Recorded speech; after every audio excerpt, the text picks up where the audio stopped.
Eu fiz muita merda na vida e a coisa que ele mais gostava era dinheiro. Eu sempre gostei de gastar dinheiro. Sempre. Toda noite eu tomava uma dose de uísque. Transar enquanto pode. Quase que eu deixo de ser ateu. Olá a todos. Mais uma gravação do Unicast, o podcast da Unimóveis Imobiliária. Dessa vez é uma edição especial, a edição comemorativa do Dia dos Pais.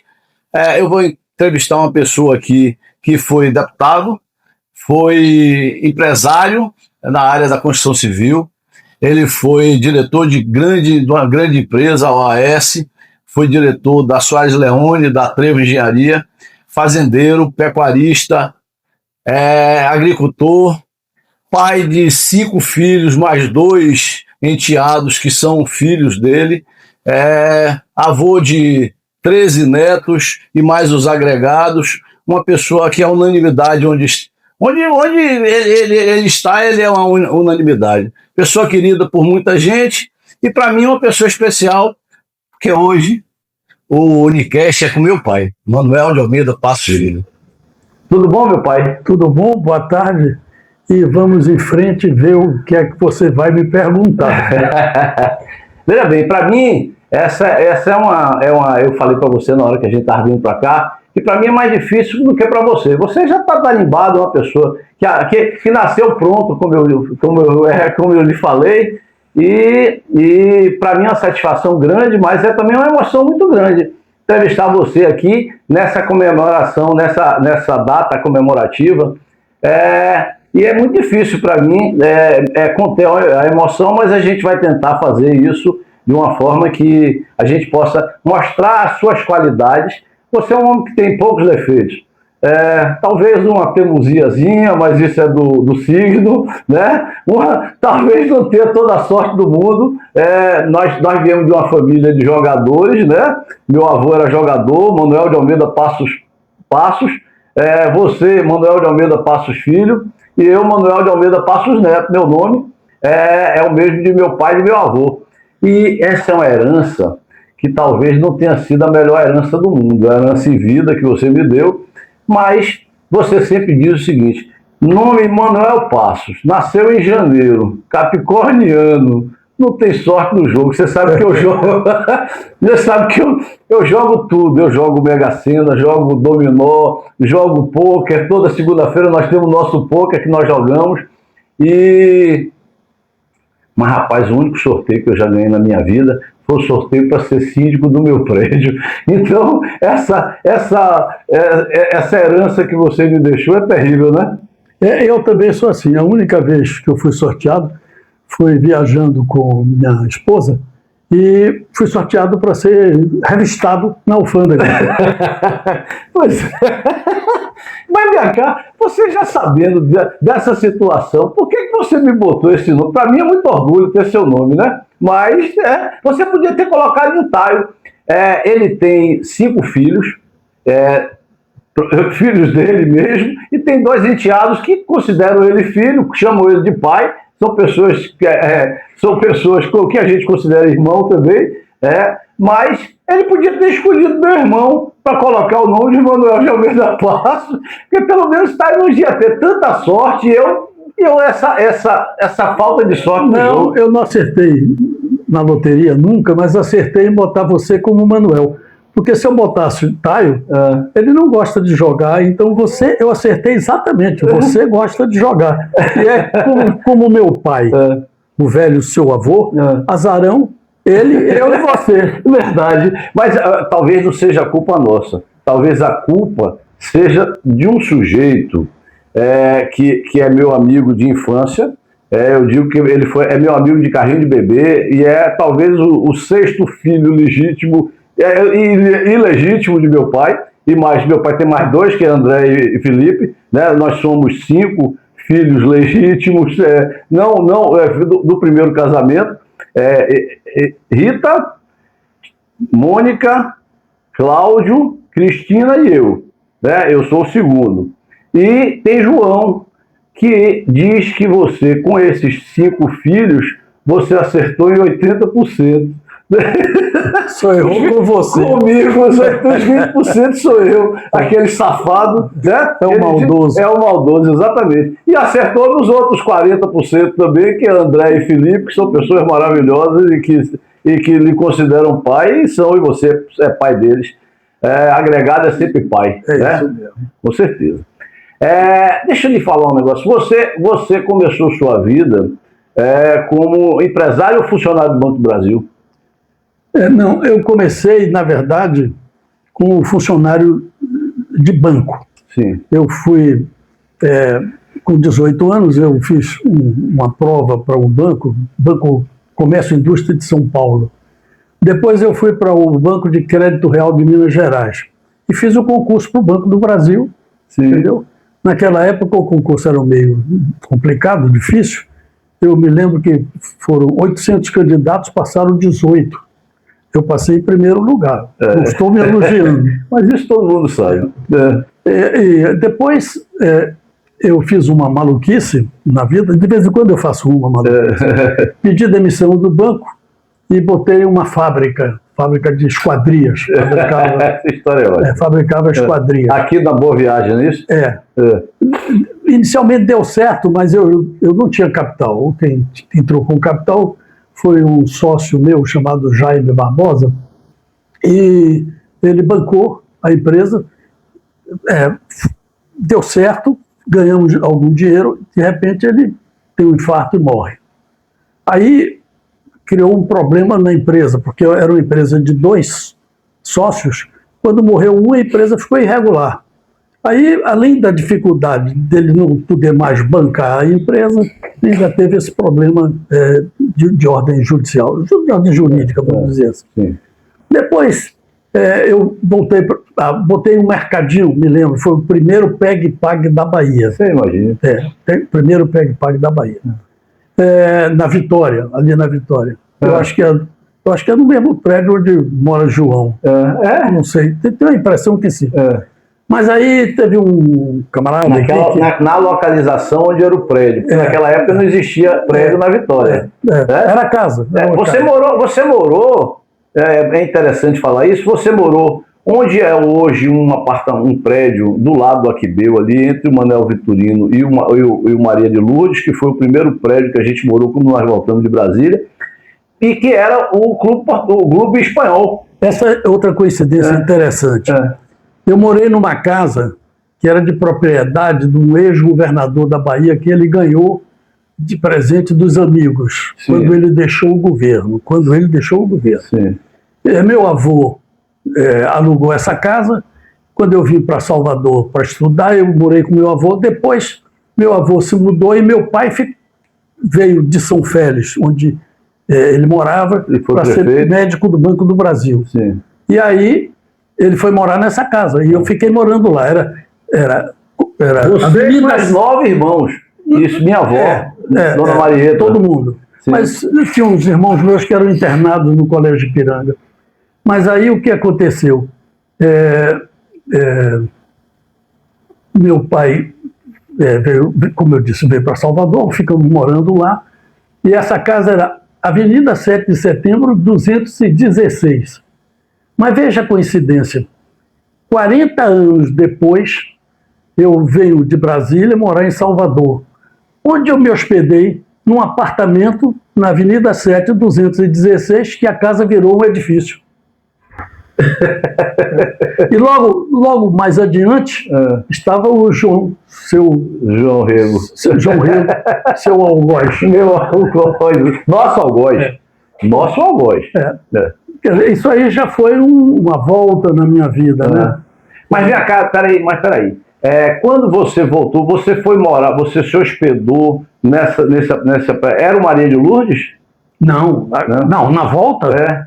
Não, na volta é Maria de Lourdes. Sim, onde tinha a casa virou Maria de Lourdes, onde eu voltei de Brasília e coincidentemente me hospedei lá. Então, na realidade, o número 216 não era o Clube Espanhol. Era a casa que era ao do lado, exatamente. Tanto que quando eu vim morar no Maria de Lourdes, e a gente subia para o terraço da Maria de Lourdes, podia pular para o terraço do Espanhol e entrar de penetra. De penetra. Então, Que era do lado. você sabe que eu, João, o Tico, o irmão de João e mais uma turma grande, Arãozinho, Fael, todo mundo que morava lá na Vitória, a gente tinha o costume naquela época de penetrar nas festas. Então, isso aí também é uma herança maldita que você me deixou, né?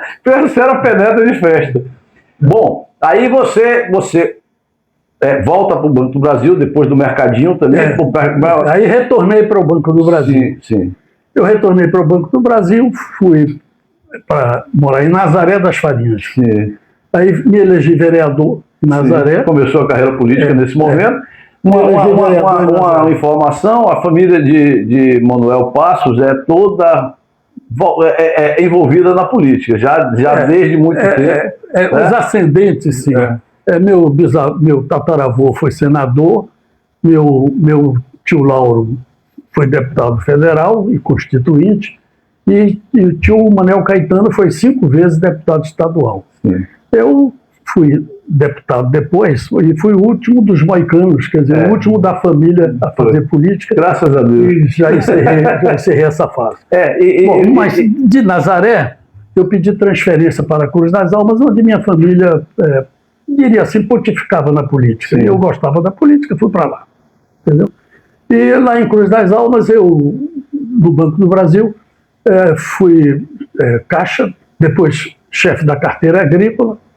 E aí um amigo meu, muito amigo meu, Mecenas Mascarenhas, ele tinha um contrato lá no banco e sempre ia lá e nós batíamos papo e tal. Ele me falou: Manuel, meu cunhado foi nomeado ministro das comunicações, entendeu? Carlos Simas. Se você quiser trabalhar no ministério, eu achei aquilo meio assim, né? Brasília estava sendo edificada ainda, né? Não, tinha, mas já era uma capital desenvolvida.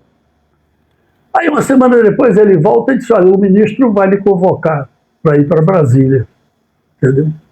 E eu fui para Brasília, fiz... Com 5 filhos. Com 5 filhos. Primeiro eu fui sozinho. Primeiro você foi sozinho, passou 6 meses lá. E lá eu ajudei a implantar o ministério, porque eu fui diretor-geral de administração. Então, eu era ordenador de despesa de 5 unidades do ministério, entendeu? Graças a Deus, sempre tudo foi aprovado, nunca tive nenhum problema, entendeu? Com aqueles, aqueles que fazem coisas erradas. Contas, né? Bom, aí depois... Quando o ministro Simas saiu, porque o Costa e Silva teve um AVC, sim, e veio o Médici que nomeou um ministro, um coronel Gino Corsetti, que, por sinal, pediu para eu continuar. E eu continuei. Mas não deu certo, ele era militar, era muito grosso, né?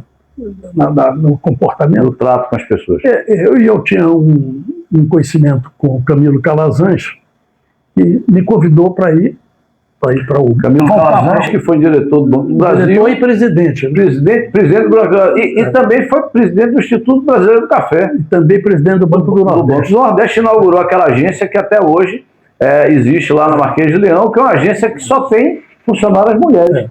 O Camilo gostava muito de mim, ele me convidou para ir para lá, só que ele estava no Rio de Janeiro. Ele disse: olha, eu não posso ir para o Rio de Janeiro, entendeu? Com 5 filhos é um negócio meio esquisito, temeroso.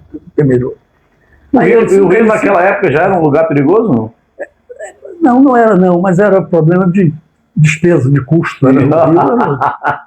Era um lugar muito caro. Com certeza. Entendeu? Aí ele me disse: não, você vai para Brasília, fica no gabinete do presidente, porque eu já estou organizando minha diretoria em Brasília. Aí eu fiquei no gabinete do presidente e o assessor parlamentar do presidente foi nomeado presidente do BRB, Banco de Brasília. Aí eu fiquei numa função maravilhosa. Eu era assessor parlamentar do presidente. Um carro todo dia me pegava, me levava para o Congresso, eu batia papo com o deputado e senador, e depois voltava para o banco e ia para casa tranquilamente. Maravilha. Maravilha. Entendeu? Bom, depois de uns 2 anos no gabinete do Camilo, lá em Brasília, você trabalhava com o Maílson da Nóbrega, que depois foi ministro da Fazenda. Na mesma sala. Na mesma sala. Eu, Maílson da Nóbrega, Olinto Tavares, sim, Olinto, que foi diretor também do Banco do Brasil, entendeu? Eram 4, comigo 5 assessores, né, do Camilo. Eu era assessor para Bahia e Sergipe, entendeu? Da região Nordeste, entendeu?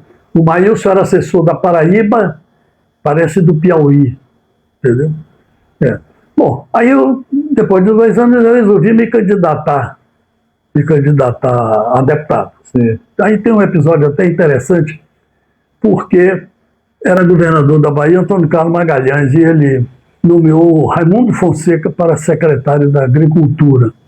Eu não sei o que é que deu em Raimundo Fonseca, que ele resolveu que as terras da Bahia eram todas devolutas, próprias do Estado.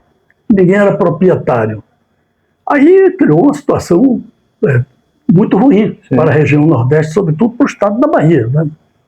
Porque não podíamos contratar com hipotecas das terras. E aí eu comecei a escrever uns artigos contestando isso. E mandava para o Jornal da Bahia, que o Antônio Carlos, que horror o jornal, era ódio do jornal. O Jornal da Bahia era Tribuna também, né? Mas isso eu fazia, era secreto. Você tinha um pseudônimo como... Não, eu só mandava e os caras botavam na primeira página do Jornal da Bahia os meus artigos. Ninguém sabia que era eu, mas alguém me dedurou. Alguém me dedurou. O nome entrou na história. Alguém me dedurou. E aí, um dia o Camilo me chama e diz assim, olha, o presidente quer falar com você. E eu disse, presidente? Que presidente? Ele disse, o presidente do banco, doutor Nestor Yost. Aí, suba lá. Eu fui. Aí o doutor Nestor falou comigo assim, ó, Manuel, eu hoje almocei com o Antônio Carlos Magalhães. Ele falou muito mal de você. Eu acho que ele, governador, você não deve se candidatar a deputado, porque você não vai conseguir se eleger. Se você quiser, eu coloco você em alguma outra comissão, ou se você quiser, até lhe mando para o exterior. Mas eu acho que você não deve se candidatar. Eu disse, não, presidente, eu vou ser candidato, porque me parece que o Antônio Carlos não vai fazer o sucessor, como de fato não fez. Foi Roberto Santos. Exato. E era desafeto dele. Aí eu desci, falei com o Camilo que eu ia me candidatar e, de fato, me candidatei. E aí eu recebi um convite do Manuel Leone, que é meu primo, né, de 3º grau, para ser diretor administrativo da Soares Leone.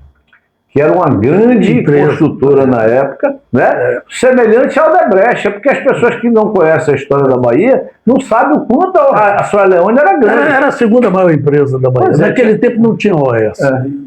Exatamente. E ela ficava com sede ali do lado do Campo da Graça, naquele lugar onde hoje o Bradesco é de um lado, ou eu não me lembro o que é, eu acho que tem um edifício do outro lado, onde era a casa da Soares Leone, que eu me lembro bem, você me deu uma moto e depois você tomou e guardou ali.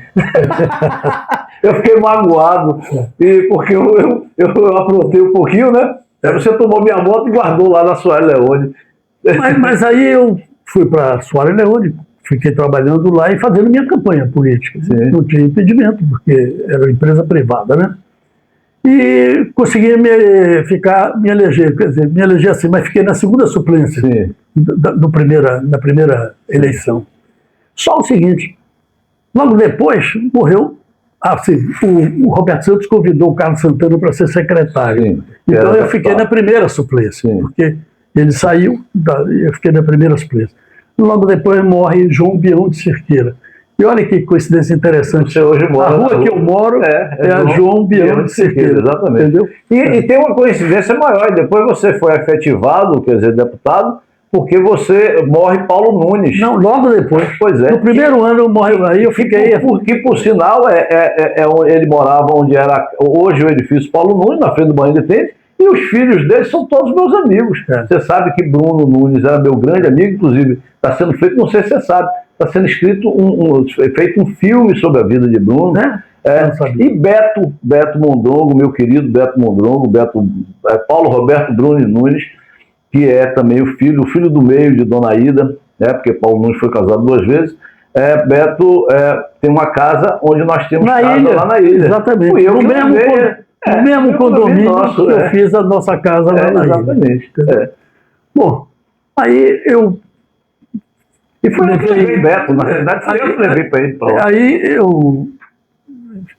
Você se elege deputado. Me elegi deputado, depois me reelegi pela segunda vez.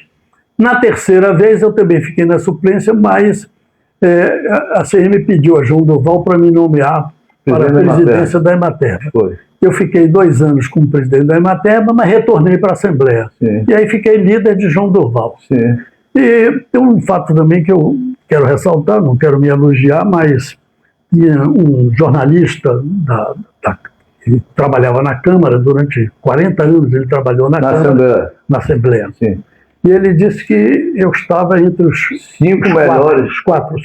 Os 5. Eu me lembro. Ele escreveu um artigo. Você nem conhecia ele. Esse artigo, pois é. Ele escreveu um artigo e reputou você. E muito depois. 40 anos depois. Como os 5 melhores deputados. Era Luiz Nova, que por sinal é de Macarani, é onde meu ex-sogro tem uma fazenda e meus filhos vão ser os donos da fazenda. Eu tenho uma casa, você já foi lá algumas vezes, já foi votado inclusive lá. Luiz Nova, Paulo Jackson, que foi inclusive a sede da Embasa, que é o nome dele. Aquele que foi prefeito de Salvador no tempo de Jorge Age. E Filemon. Matos. E você. Os 5 melhores deputados da história da Assembleia Legislativa da Bahia. Realmente. Rapaz, vou dizer um negócio para você. Quer dizer, da história do meu tempo, né? Porque a Assembleia Legislativa, dos velhos tempos, tinha grandes nomes, como Josafá Marinho. Sim, lógico, entendeu? Com certeza. Mas da época dos 40 anos para cá, porque ele, inclusive, se aposentou tem pouco tempo. Esse artigo ele escreveu tem pouco tempo. Você sabe que você, apesar de com os filhos ter acertado em 80%, só errou nos meus 20%, mas você vê o seguinte, você é uma pessoa que é uma unanimidade entre os amigos dos filhos, entre seus amigos, entre seus netos, seu bisneto, né, que é meu neto, Filipinho, e hoje você vê, tem essa história toda de sucesso. Hoje está escrevendo um blog, virou blogueiro, né? Depois de 92 anos, você tem 92 anos, escreve regularmente, tem um blog, Os Artigos de Mané, que é um blog interessantíssimo, escreve sobre política, não podia ser diferente, né? Conhecedor da política da Bahia e do Brasil, com artigos maravilhosos. Quem quiser entrar no blog de Manuel Passos, Os Artigos de Mané, sensacional, está sempre publicado, Taio que fez a página lá do Instagram. E Malhador, hoje já foi para academia, corre, é corredor, com 92 anos ele corre, é a pessoa o idoso mais velho lá da academia. É a pessoa mais velha lá da academia. E quer dizer, esse sucesso, você acha que você encontrou a fórmula do sucesso? Porque o sucesso é isso, né? Encontrei. E vou espalhar para os amigos fazerem a mesma coisa, se é que isso ajudou, não é verdade? Bom, mas antes disso eu quero dizer o seguinte, não me elogie muito não, porque você se lembra que no meu aniversário de 90 anos... Não venha com essa história não pelo amor de Deus. Não, é que no meu aniversário de 90 anos... Eu repeti o que... Vai cortar essa parte. Aquele grande artista... Eu pensei que você ia falar o que você falou de mim. Aquela mentira é para rebater. Graças a Deus. É para rebater seu elogio. É que tem um grande artista, eu não me lembro o nome dele agora, que eu citei no meu aniversário, que ele disse assim, eu fiz muita merda na vida e não me arrependo. Eu também fiz. Eu também fiz. E vou dizer para você... Mas você fez uma pergunta mais nos erros que nos acertos, né? Você fez uma pergunta, por que eu chego aos 92 anos? Veja bem, claro que não existe fórmula, mas o que eu penso, por que eu cheguei até aqui? Primeiro, ser feliz. A felicidade é fundamental. Porque o cara que não é feliz, ele vive para dentro de Amargurado. si, amargurado. Isso é terrível. Eu tenho um amigo que eu sempre dizia para ele que a coisa que ele mais gostava era dinheiro. E quando ele perdia dinheiro, não ganhava dinheiro, ele ficava amargurado mesmo, sofria. E um dia nós viajamos para o cassino, a mulher dele tirou 500 dólares numa máquina, e ele ficou indignado, entendeu? Brigou com a mulher e tal. E eu disse para ele, rapaz, se você continuar assim nessa vida, você vai morrer de câncer. E ele morreu de câncer. Quer dizer, ele morreu porque realmente o cara era infeliz, porque o problema dele era dinheiro, entendeu? Essa questão, eu nunca tive esse problema. Meu problema é a falta dele. Eu sempre gostei de gastar dinheiro. Sempre. Então, gastou muito na vida. Essa foi a primeira causa, a felicidade. A segunda é a seguinte, eu acho que não fumar, fazer exercício, fazer atividade mental, entendeu? Por exemplo, eu faço escrever, ler, jogar. Jogar é bom, entendeu? Para atividade mental, entendeu? Quer dizer, os clientes não fazem beber um whiskyzinho. Eu tinha, não sei se dizem que é mal, mas toda noite eu tomava uma dose de uísque. E transar enquanto pode. E mentir muito. Não precisa. Ser honesto, transar enquanto pode. Você sabe que meu irmão, Taio, ele fala muito isso. Ele diz para você assim, eu disse, olha, quando eu começo a me elogiar muito, ele disse assim, faça como um dito, minta. Né? Olha, e você, veja bem, você, além de tudo, você é uma pessoa que conseguiu fazer uma família que todo mundo é feliz, como você. Você tem 3 filhas, que eu vou dizer para você, as 3 meninas, quando eu ouço aquela música de Moraes Moreira, 3 meninas do Brasil, 3 corações democratas, as minhas irmãs me enchem de orgulho. São pessoas assim magníficas. 3 mulheres maravilhosas, independentes, com uma personalidade forte. É o orgulho da minha vida, minhas irmãs. Meu irmão é um cara maravilhoso, um cara de sucesso, né? Presidente de uma CEO de uma empresa bilionária, brigou agora com pessoas que não são de boa índole, pessoas que são pessoas de uma eu nem gosto de falar isso, mas pessoas que são pessoas do mal, né? No caso, na questão empresarial. E teve um sucesso absoluto porque ele é um cara especial. Os filhos de Ilma também, que são seus enteados, Felipe e André, pessoas maravilhosas, constituíram famílias ótimas, gostam de você. Eu acho que você tem seus netos que você vê, você é um cara que é admirado pelos seus netos. Você vê, hoje a gente estava conversando aqui, e a questão do jogo da família, que isso aí todo mundo puxou, talvez lá a minha avó Marieta e meu avô. Léo, hoje 6 horas da manhã, minha filha me ligou, minha filha é médica de UTI, mas hoje ela me ligou 6 horas e pai, eu marquei uma jogatina com o Léo. O Léo é meu sobrinho, seu neto que mora em São Paulo, e está aqui em Salvador. O que é que chamou Marcela para ir? Para fazer uma jogatina na casa de minha mãe. Então, quer dizer, todo mundo gravita em seu redor. Agora, Dia dos Pais, domingo, com certeza nós vamos estar todos juntos lá na casa de Mon. E isso é uma felicidade tremenda, porque eu acho que esse tipo de exemplo que você deu para todos nós é uma coisa que nos move e nos incentiva a ser uma pessoa como você é. Isso. E veja bem, e tem uma coisa importante também aí nessa questão financeira, que é o seguinte: hoje você é uma pessoa que, logicamente, você tem uma vida tranquila, mora bem, né? Mas você passou pela política sem ter o grave erro da maioria dos políticos, quem dera que todo político fosse como você, chegasse aos 92 anos, com a vida regular, tranquila, mas sem... Você é funcionário do Banco do Brasil, aposentado do Banco do Brasil, sua vida é basicamente isso, né? Então, o que acontece? Você chegou ao final, ao ápice de sua vida,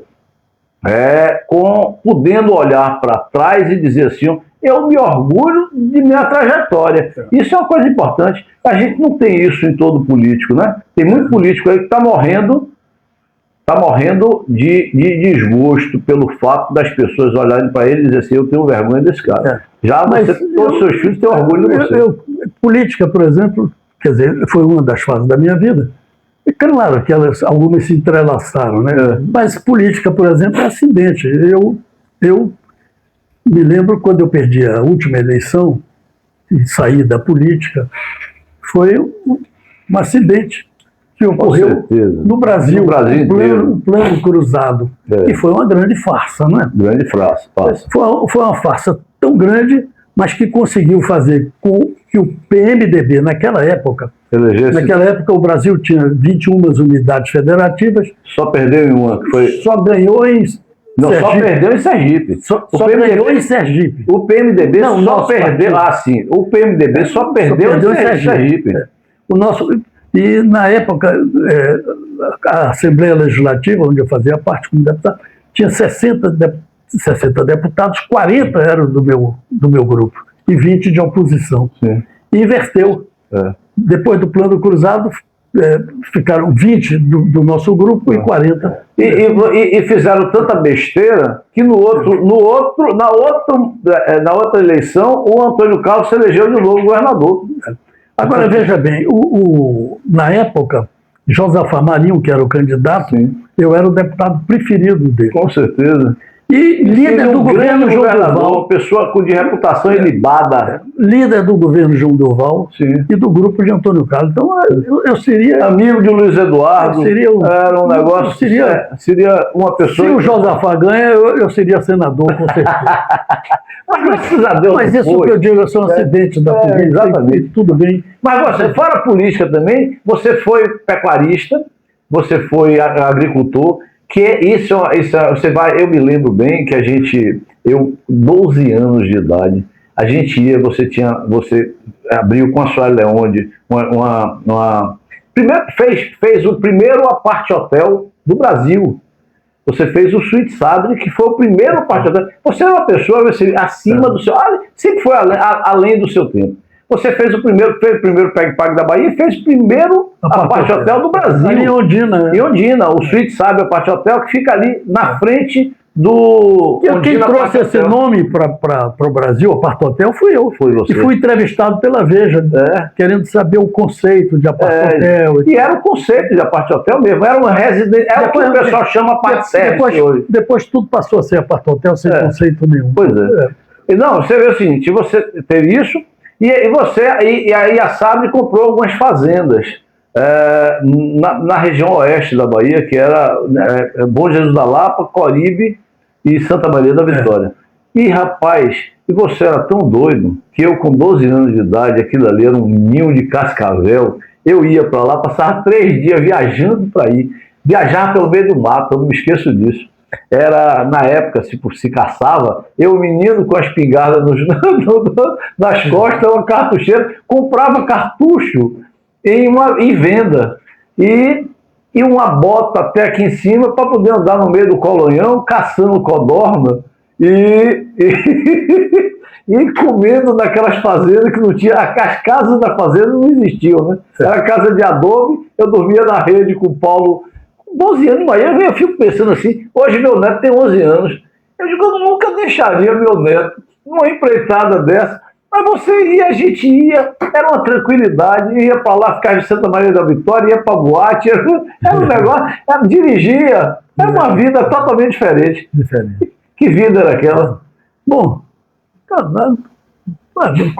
você com parece que 13 anos, eu lhe dei uma motocicleta, você andava e a polícia nunca lhe pegou, mas aliás, pegou uma vez. Chegou uma vez, aí você tomou a moto e botou lá na sua Leone. Eu nunca lhe perdoei por causa disso. Aliás, eu não lhe perdoo por algumas coisas. Primeiro, você me deu uma vez uma surra porque eu não queria cortar o cabelo, e eu até hoje eu sou magoado com isso. Não, mas não foi porque você queria cortar o cabelo, é que você jogou o cinto no chão, eu mandei você pegar e você não pegou. Rapaz. Era teimosia. É teimosia? Lá em Brasília. Tu vê como você é teimoso. Teimoso é quem teima comigo. Teimoso é quem teima comigo. Sim. Mas vamos lá. Aí eu, quando me elegi deputado, saí da Soares Leone e recebi uma fazenda, porque eu era acionista lá, recebi a fazenda em Coribe. Era uma fazenda enorme, tinha 10 mil hectares. 10 mil hectares. E foi desapropriada. Para botar o pessoal da Barragem Sobradinho. Não, essa já foi outra desapropriação. Sim. A desapropriação da Barragem de José foi da Lapa, da Lapa, fazenda do Bom Jesus da Lapa. Da fazenda da Lapa. Essa foi para a reforma agrária. Foi para a reforma agrária. E o Estado me pagou, o Estado Federal, o governo federal me pagou 80% e me deve 20% até hoje. Aí você São 50 anos de luta. 40 já é. 40? 40? É porque mais, né? Por que eu não, até hoje não recebi? Porque a justiça do Brasil é uma coisa engraçada. A Justiça Federal foi criada para agilizar os processos em que a União e seus entes federativos são federativos, não, seus entes ligados, né, são partes. Então, mas acontece o seguinte, que a Justiça Federal, os juízes e desembargadores acham que a Justiça Federal foi criada para proteger o Estado. Sim. E com isso... E não para fazer justiça. Não para proteger o Estado. Isso não é forma de justiça, né? Não é isso. E não então, para fazer justiça. Esse é um grande mal.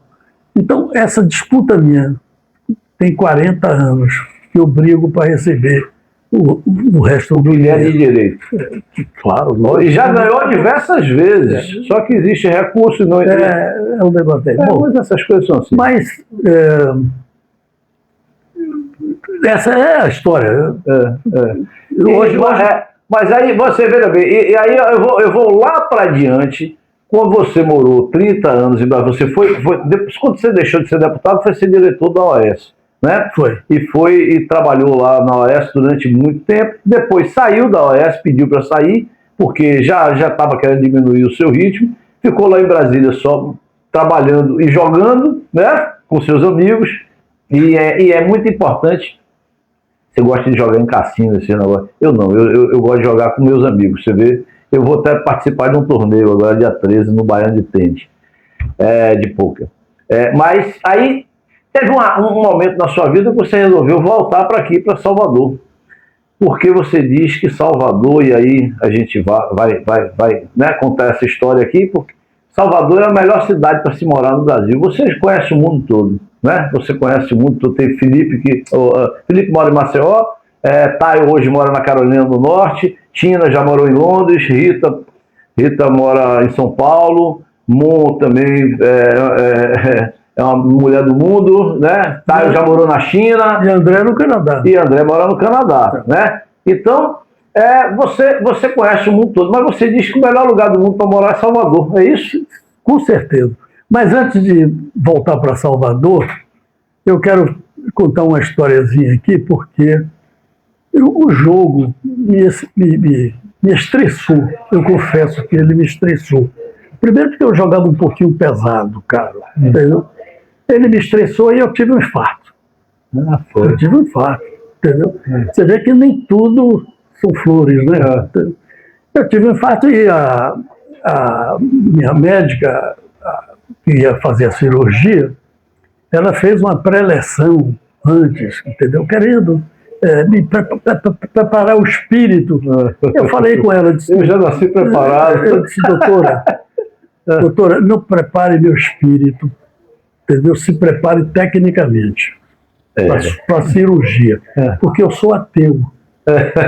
E ateu não acredita em outra vida, entendeu? Ateu não tem medo de morrer, entendeu? Então, por favor, não faça pré-eleção numa espiritual. E fui para a sala de cirurgia. Para cirurgia. E aconteceu um acidente que quase que eu deixo de ser ateu. Entendeu? E vou explicar um negócio interessante.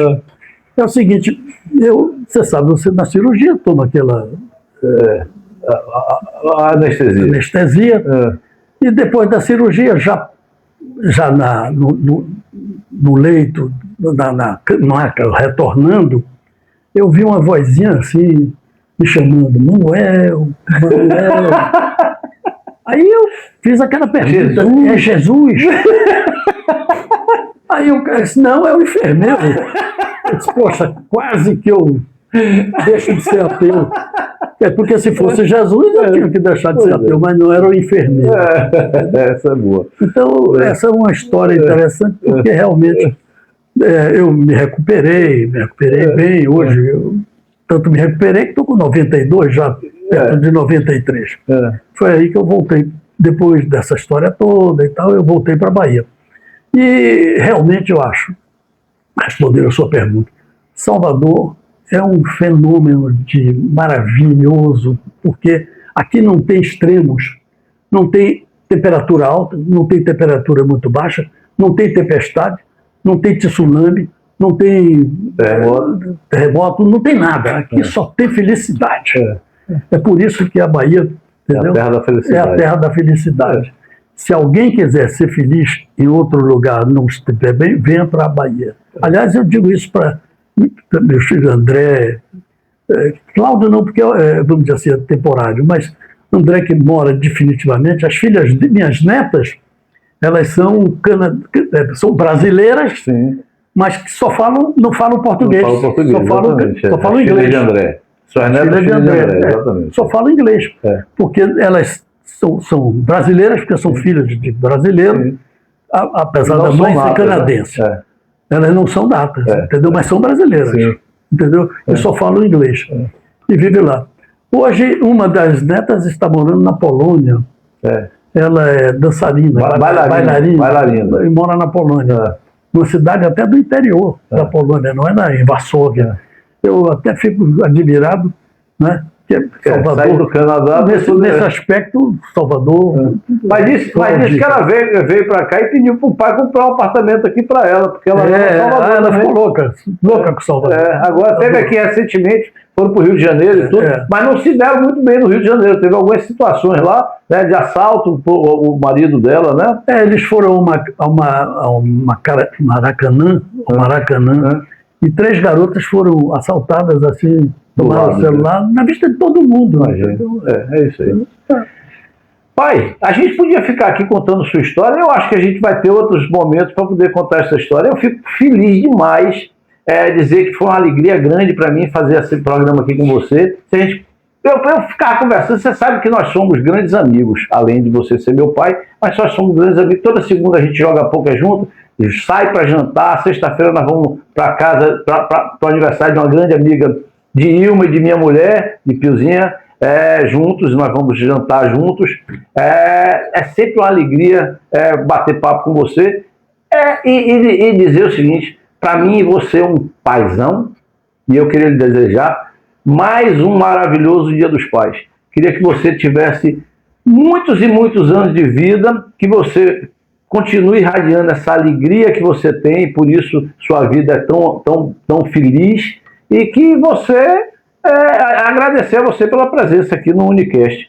Dizer para vocês que esse exemplo de vida aqui é um exemplo que deve ser seguido, e eu queria que você desse um recado final para seus filhos, que estão com certeza lhe assistindo, e para os netos, e para todo mundo que faz parte dessa audiência maravilhosa que nós temos aqui no Unicast.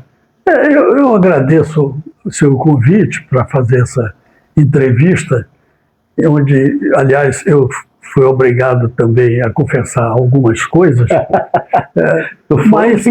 mas foi realmente uma entrevista maravilhosa. Tá bom. Um beijo, meu pai. Um beijo. Obrigado. Obrigado.